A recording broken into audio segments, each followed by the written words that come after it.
Joel. Yeah. Reflections. Whenever I talk to Joel, in terms of international affairs, usually the first subject is Geneva, and Geneva is the home of the United Nations Human Rights Council, and all of the United Nations system has a bias against Israel to I say a greater extent, I suppose, not to a greater and lesser extent. But Geneva is very important for us because it's an opportunity. It's the only, one of the very few multilateral fora in the international community where NGOs like us can actually sit on the floor of the council and participate in a special section in the debate. So, reflections on Geneva. Well, first I'd just like to echo what Tommy and Richard said. It's really due to your generosity that we sit here in the positions that we've held. For each and every one of us, no matter whether we were successful, not successful, partially successful, or totally successful, it was for us the experience of a lifetime. There's no other way to describe it. Each and every day is a new experience, a new thing, a new story, and a new event. But in terms of Geneva, it is probably, among all the great things that B'nai B'rith does, one of the very, very best. The 4 missions that I led to Geneva have left an indelible mark on me. First, you've got to understand that it took place during the time of the Iraq War. During the Iraq War, while people outside of America kind of like Americans, and while they give their eye teeth to be able to leave their nation and move to America, people outside of America, with perhaps the exception of Canada or Australia, truly despised the American government of the Iraq War. That had an enormous effect on everyone who left the United States to plead any cause at all, Jewish and non-Jewish, and represent themselves as Americans. When you go to Geneva, first of all, you lead a B'nai B'rith mission of people from all over the country, but you find that within Geneva itself, there are 6, 7, or 8 people, members of B'nai B'rith, who spend each and every day of the year going over to the Human Rights Commission, now the Human Rights Council, doing the work that has to be done and paving the ground for you to come.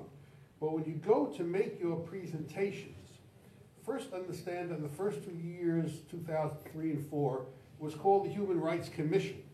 And then because the commission was so wildly anti-Israel, and even to a touch anti-Semitic, steps were taken to make it perhaps fairer, more democratic, more human rightsy. And so they called it the Human Rights Council, but it's worse today than ever before. You realize that when you go there, you have to say what has to be said on behalf of Israel, on behalf of Jewry all over the world, but you're standing as a voice in the wilderness, and you marvel at the fact that Jews are where we are in the face of everything that you see. First of all, before you get into the council itself, where the Human Rights Council sits, and where all of the delegates have seats reserved for them, there's a lounge between the hallway and that room. You enter that lounge, and there are delegates from all over the world for all kinds of causes, whether they're Doctors Without Borders, whether they're Native Americans, whether they're people from Serbia, whatever they are, they're all pushing a different cause. But when they find out that you're there because you're pushing the Israeli cause, because the temperature gets much colder, and you see these people who fancy themselves as really good, honest, hardworking people pushing some human rights cause because that is why they're there, but almost uniformly they don't like the state of Israel, and while they don't articulate it for you, they truly tolerate us but don't like Jews. This is a chilling result. But yet you have to be there each and every year, and you have to go each and every year. And for B'nai B'rith to do this and to stand up in the face of what has to be serious animosity is really remarkable. And it's an achievement for us to do it each and every single day. Many of the events that presidents have are shaped by the events of the day. That's what dictates their presidency. Geneva was certainly one of those things. Joel, I know you weren't around when B'nai B'rith began its program of disaster relief. It was 1865. When a cholera epidemic struck all of what was... I have to think about that. Well, you know, no secrets today with Wikipedia. in 1865, a cholera epidemic struck all of what was then known as Palestine, pre-state Israel. B'nai B'rith raised nearly $5,000 to aid the victims. I'm told that would be the equivalent today of something close to $75,000, although probably more, I'm guessing probably even more. It was an enormous sum for a fledgling organization. We were barely 20 years old at the time. When you were president, Hurricane Katrina and Rita hit the Gulf Coast in 2005. It was the most devastating natural disaster or disasters to ever hit the United States. Thousands of B'nai B'rith members, supporters, and friends contributed more than $1.1 million in gifts from around the world, and I believe it was during your term also that we provided aid to the victims of the South Asian tsunami, for which we collected an impressive $900,000. Now, that's about $2 million contributed to B'nai B'rith disaster relief programs in just 2 campaigns. What is it about B'nai B'rith, do you think, that attracts people to our disaster relief fund as a place to make their contributions? I think in general terms, there is nothing like a natural disaster that brings people who might otherwise dislike each other together from all walks of life and all races, religions, and creeds. And B'nai B'rith, as you heard Dan say, has, since its inception, been active in disaster relief of one kind or another. During my term, first came the tsunami, and then came Hurricane Katrina, both of which were huge in terms of the damage that they reaped. Although most of us personally were untouched by them, we couldn't help but see the pictures and understand what was happening. B'nai B'rith rose to, in terms of disaster relief, to its heights during those 2 years. First of all, we formed the B'nai B'rith Disaster Relief Allocation Committee, and we were smart enough to realize that we could not compete, and we would not try to compete, with the gigantic fundraising disaster organizations like the Red Cross or the Salvation Army.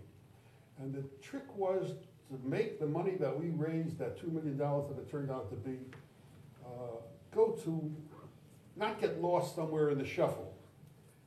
And we tried to meet unmet needs. In terms of the tsunami, after some investigation, we determined that Israel had an operation called IsraAid, a team of experts that go from disaster to disaster all over the world, not only doing fabulous work on the ground when they get there, but building enormous goodwill for the state of Israel while they are there. We made very, very substantial contributions to IsraAid with respect to the tsunami, and our money was incredibly well spent.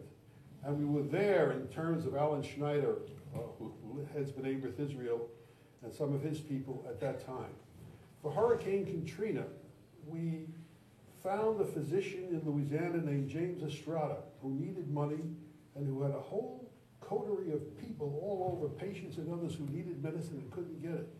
And we supplied him with money to supply them with medicines. We supplied some of the New Orleans community with money to build homes.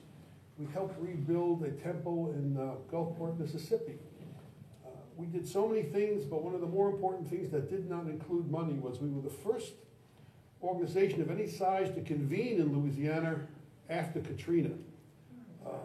And that was a big step. I'm sure that led to other organizations coming in behind us. It was very much appreciated, but to me the most important thing about it was not that we did it, but while we were there we had a chance to then tour what's now known as the 9th Ward. Well, the 9th Ward for about 10 years stood out uniquely in storm history for the damage that was caused.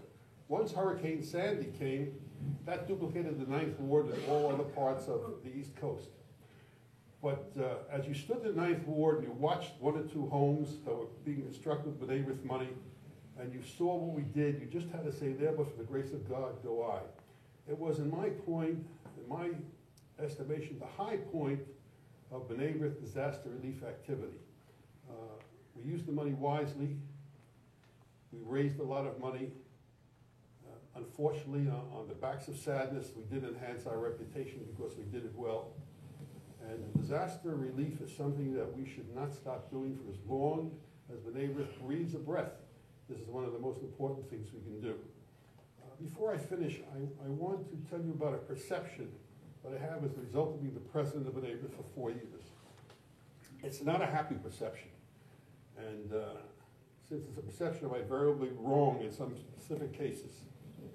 But I realized very quickly how phenomenal it is to be a Jewish American or even a Canadian Jewish individual. Because when you travel around the world and you meet members of other Jewish communities, successful or not, they don't walk the way I walk, or the way those of us in the United States or Canada walk. They don't walk with their heads held high. They don't walk free of worry. They don't even walk free of fright. They walk always with a concern that what happened 50 or 60 years ago might, God forbid, happen again. They don't have the same sense of security afforded, their countries don't afford them the same sense of security that we are. But it is so easy for us in this part of the diaspora to totally misunderstand or not understand what diaspora Jews from other parts of the world go through.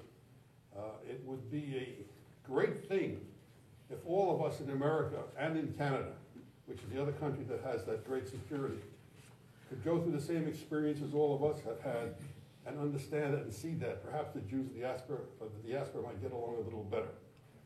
I don't see any, unfortunately, I don't see any fast improvement. In fact, I'm concerned for the quality of life of at least my great-grandchildren, if not my grandchildren, in terms of being Jewish in the world today. We're in for tough times, and we've got to unite and band together, all of us together, to try and keep bad things from happening. It's not easy because Jews love to argue with one another, but we can't afford to do that any longer. Thank you. Thank you, Joel. How many people were in New Orleans for that meeting? See that? Thank you.